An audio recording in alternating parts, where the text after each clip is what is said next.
बाबा धाम सफल होगा सबका काम, कोई नहीं खींचेगा पीछे टांग।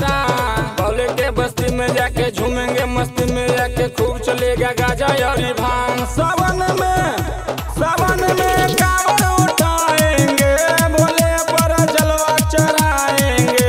सावन में कांवर उठाएंगे, भोले पर जलवा चढ़ाएंगे।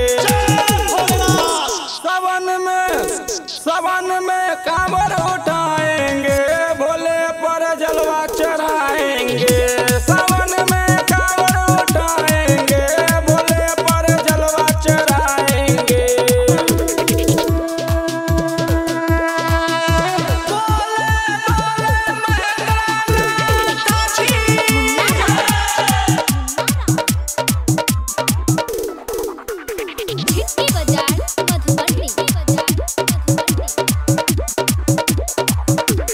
चिलम पर चिलम खूबे चढ़ाएंगे, धुएं का बादल गगन में उड़ाएंगे।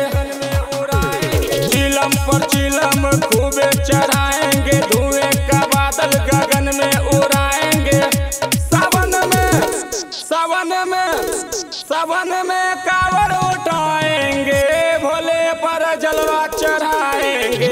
सावन में कांवर उठाएंगे, भोले पर जलवा चढ़ाएंगे।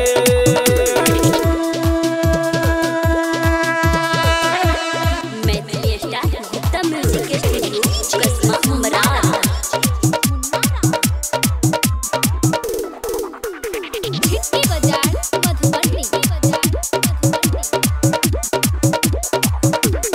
जीवन की नैया को पार लगाएंगे, घोड़ा विकास पर कृपा बरसाएंगे।